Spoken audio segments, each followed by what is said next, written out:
بسم الله والحمد لله الصلاة والسلام على رسول الله صلى الله عليه وسلم وعلى آله وأزواجه وذريته ومن تبعه بإحسان رضي الله عنهم وأرضاهم. اما بعد، السلام علیکم و رحمت الله و برکاته. شنوندگان گرامی و دوستان عزیز، همین درسایی که ما پیشکش شما میکنیم کوشش کنید که سهم خود را گذارید در نشر کردن همین درس ها که دیگرها هم بهره شوند از این درس ها و شما هم از اجر بهره شوید. برای چی؟ برای هر یک نشر کننده اجر بزرگی میگیرد. برای هر یک نشر کننده مثل اجری فاعلش است، کننده آن است. موضوع امروزینه درباره چند فرشته همراه انسان است در دنیا. یکم فرشته هایی که همراه انسان است در حالت آفرینشش در شکم مادرش. خیلی که از انس از پیامبری بزرگوار روایت است که فرمودند وکل الله بالرحم ملکا. الله عز وجل، پیغمبر میگه که الله عز وجل بر بچه‌دان زن فرشته را عهده‌دار کرد، وکیل گذاشت، کارساز گذاشت. پس فیقول، میگوید همون فرشته ای ربی نطفه، میگوید که یا پروردگارم این نطفه است. نطفه ای منی مردک نطفه میگن. باز میگوید که ای ربی علقه، ای پروردگارم این علقه است. علقه این خونی بسته، یعنی که مرحله های نمو، مرحله های افزایش یافتنی همون جنین کودک در شکم مادر است. یکمش گفتیم منی هست، فرشته میگه. دویمش گفت که ای رب علقه، خونی بسته می شود، یعنی همون مرحله های افزایش یافتنی کودک در شکم مادر. سوم میگه ای رب مضغه، ای پروردگار میگه مضغه شد. مضغه ای پاره گوشتی خائیده شده. فاذا اراد الله ان یقضی خلقها، هنگامی که الله عز وجل میخواهد که جان را دمد در همون جنین او کودک در شکم مادر، قال، فرشته میگوید که ای ربی ذکر ام انثى، ای پروردگارم این نرینه نویسم یا که مادینه؟ اشقی ام سعید، آیا این بدبخت نویسم یا که نیکبخت نویسم؟ فمن رزق این جنین چیست؟ آیا رزقی زیاد دارد یا کم دارد؟ فمن اجل، آیا عمر انسان چقدر است؟ کم از زیاد است برای نوشتن؟ فیکتب کذلک فی بطن امه، پس میگه نوشته می شود در کودک در شکم مادرش همین چیزا نوشته می شوند. خب بین منی نطفه و بین خونی بسته و بین گوشت پاره گوشت 40 روز میگذرد که منی نطفه علقه شود. علقه 40 روز میگذرد که چی شود؟ گوشت پاره گوشت شود. حدیث در امام بخاری است 6595 و در امام مسلم است و لفظش لفظ بخاری است. این بود ملائکه هایی که در شکم مادر در همراه جنین هستند، کودک در شکم مادر است. دوم فرشته هایی هستند که انسان حفاظت میکنند. شلی که الله عز وجل میفرماید له معقبات من بین یدیه و من خلفه یحفظونه من امر الله. سوره رعد آیتی 11. الله عز وجل چی میگه؟ میگه انسان دارای فرشتگانی است که به نوبت عوض میشوند و پیاپی از پیش رو و از پشت سر او و از همه جوانب دیگر او را میپایند، نظارت میکنند و با فرمان الله از او مراقبت یا که نظارت میکنند و او را حمایه میکنند. در اینجا ابن عباس میگوید که معقبت از جانب الله این فرشته های هستند که الله آنها را برای انسان، برای حفظ و حمایه انسان از پیش انسان، پیش روی انسان و از پس سر آن او را حفاظت میکنند از همه چیز، غیر چی؟ از همه مصیبت ها و چیزهایی که به اون نوشته نشده است. و آن چیزی که الله برای اون نوشته شده است، همون بلا وقتی که مصیبت که آمد، ملائکه او را تنها میگذارند که همون بلایی که مصیبت او به او آمده است او را دچار شود. و همین طور دیگر امام مجاهد میگه هر یک بنده میگوید برای او فرشته است، فرشته الله عهده‌دار کرده است با چی؟ او را حفظ کردنش در وقت خوابش، در وقت بیداریش از جنیان و از انس و از دیگر چیزها او را حمایت میکنند. برای همین ملائکه هایی هستند که انسان در همه حالات ها نگاه بین میکنند، حفاظت میکنند، حمایه میکنند، مگر از چی؟ مگر فقط از اون چیزی که الله یعنی که نصیبش باشد، از همون نصیبش که آمد از بلا و از مصیبت، ملائکه ها از او چی دور میستند که همون دوچاری همون تقدیری خود شود، نصیبی خود شود. باز دلیل دیگر از قرآن از سوره انعام 60 آیت الله میگه که و هو القاهر فوق عباده ويرسل عليكم حفظة حتى إذا جاء أحدكم الموت توفته رسلنا وهم لا يفرطون. الله میگوید که و اوست که بر بندگانش چیره و غالب است و همواره نگهبانان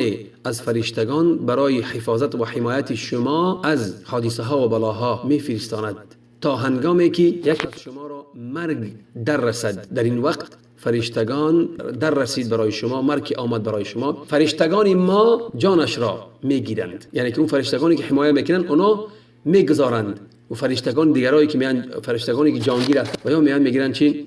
جان میگیرند. آنها در کار خود کوتاهی نمیکنند هرگز. برای همین فرشتگانی که انسان را حمایت میکنند الله آنها را فرستاده است برای چی؟ برای بنده را حفظ کنند از همه چیزایی که از همه بلاها مصیبتها، تا آنی که همون اجلی آنها نیاید، اجلی که الله برای اینها اجل گذاری کرده است. خاصه این بود دویم فرشتگانی که از پیش و از پس انسان نگاه بینی میکنند. سوم فرشتگانی هستند که می نویسند نیکی ها و بدی های انسان را. برای همین هر یک انسان برای او دو ملائکه است، عمل های او را می نویسند، عمل های خیر او را و بدی او را می نویسند. عملی که خواهی کوچک باشد خواهی بزرگ باشد همش می نویسند، چیزی نباشد، چیزی که انسان میگه همش می نویسند. برای الله عز و جل میگه و ان علیکم لحافظین، بدون شک نگهبانانی بر شما گماریده شده اند، کراما کاتبین، نگهبانانی که در پیشگاه پروردگاری مقرب و خیلی بزرگوار هستند و پیوسته اعمال شما را می نویسند. یعلمون ما تفعلون، میدانند هر کاری را که میکنید. برای همین باز الله عز و جل سوره قاف میگوید که اذ یتلقى المتلقیان عن الیمین و عن الشمال قعید، بدانگاه که دو فرشته‌ای که در طرف راست و در طرف چپ انسان نشسته اند و اعمال او را دریافت می‌دارند. ما یلفظ من قول الا لدیه رقیب عتید، انسان هیچ سخنی را بر زبان نمیراند مگر اینکه فرشته‌ای مراقب، نظارت کن و آماده برای دریافت نگارش آن سخن است. یعنی هر یک سخنی که می‌داند او را ملائکه های نویسنده می نویسند. در اینجا فرشته یک در طرف دستی راست است نیکی ها را می نویسد، فرشته یک در طرف دستی چپ هست بدی ها را می نویسد. شریک از ابی امامه رضی الله عنه ان رسول صلی الله علیه و سلم قال، پیامبر اکرم صلی الله علیه و سلم فرمودند که ان صاحب الشمالی لا يرفع القلم 6 ساعات، میگوید پیامبر اکرم صلی الله علیه و سلم که همون فرشته که در دستی چپ است انسان وقتی گناه که میکند نمی نویسد، یعنی قلم می بردارد از نوشتن نمی نویسد، 6 ساعت نمی نویسد. مسلمان که یک کاری بد کرد همون کاری بدی مسلمان نمی نویسد 6 ساعت. اگر که انسانی که خطا کرده است 6 ساعت توبه و ندامت کرد، استغفار کرد، طلب پوزش گناهان کرد، مغفرت گناهان کرد، ملائکه او را نمی نویسد. اگر نکرد و الا کتبت واحده، اگر نکرد استغفار و پوزش نکرد پس یک خطایش می نویسد. حدیث در امام طبرانی است در معجم کبیر و امام البانی صحیح گفته. برای همین فرشتگانی که حفظ و حمایت میکنند انسان از انسان جدا نمیشوند، تماما ابدا جدا نمیشوند. اما فرشتگانی که می نویسند انسان در 3 حالت از انسان جدا میشوند. در 3 حالت، یکی در حالت قضای حاجت، یکی در حالت هم بستری کردن اگر که زندار و شوهردار باشند، یکی در حالت چی غسل کردن. شکلی که پیامبر اکرم صلی الله علیه و آله در حدیث اومده است، پیامبر صلی الله علیه و آله میفرماید که ایاکم والتعری فان معکم من لا یفارقکم الا عند الغائط. پیامبر میگه که آگاه باشید از برهنه کردن، یعنی آگاه باشید از لوچ کردن، یعنی لوچ کردن، برهنه کردن انسان خودش. فان معکم، هر آینه با شما فرشتگانی هستند که شما را از شما جدایی ندارند مگر در حالتی چی؟ در حالت قضای حاجت. و حین یفضی الرجل الی اهله، و هنگامی که زن با همراهی چی است؟ زن با همراهی شوهر و شوهر با همراهی زن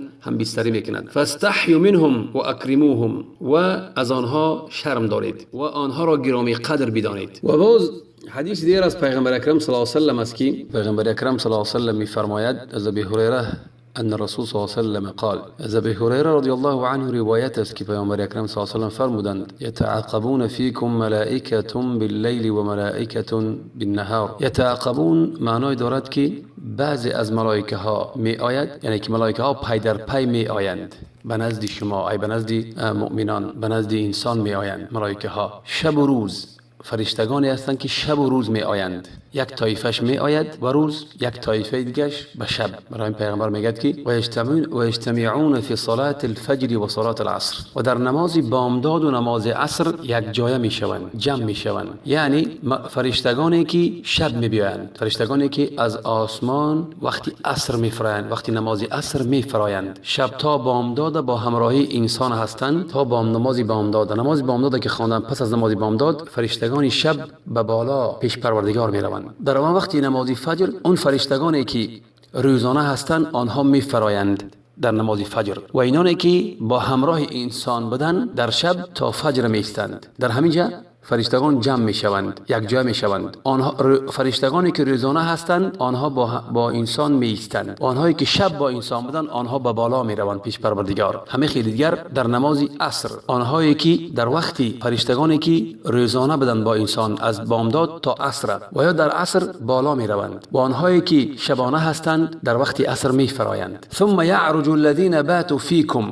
بعد پیامبر میگوید که آنانی که با شما از عصر تا بامداد بودند آنها به پیش پروردگار می روند. فیسألهم و هو اعلم بهم، پروردگار آنها را می پرسد و او داناتر است به حال انسان. کیف ترکتم عبادی، بنده های من چگونه ترک کردید، در کدام صورت و حالت آنها را ترک کردید. فیقولون، پس میگویند ترکناهم و هم یصلون، آنها را واگذار کردیم در حالی که آنها نماز میگذاشتند. ای در بعد نمازی بامداد، فرشتگان شب وقتی گذاشتند آنها نماز میخواندند، یعنی آخران چه که میگذاشتن آنها را این نماز است.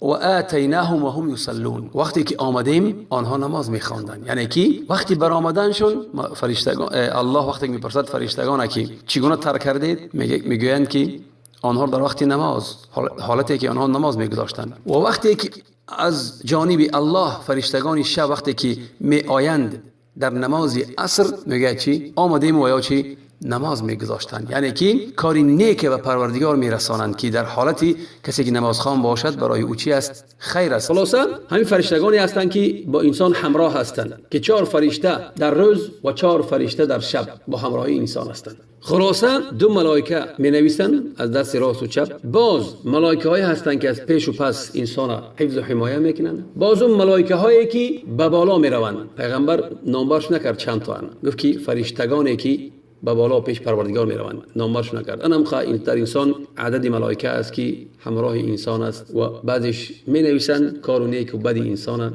بعضیش او را حمایت میکنن، بعضی به پروردگار خبر میدهند که در کدام حالت از بنده در وقت نماز است یا که بی نماز است. برای این انسان وقت آماده باشد برای چی؟ برای که ملائکه کاری نیک او را بسیارتر نویسند و کاری بد که کرد زود است شتاب کند برای توبه کردن و استغفار کردن، که ملائکه دست چپ او را ننویسد، گناهاش ننویسد، توبه کند. این بود خلاصه درباره فرشتگانی که همراهی انسان هستند. بعضی حدیثایی هستند درباره همین فرشته ها، اونها که در دهان انسان است و در پیشانی انسان است. اون حدیث ضعیف است. برای همین سه که صحیح شده است همین را برای شما پیشکش کردیم.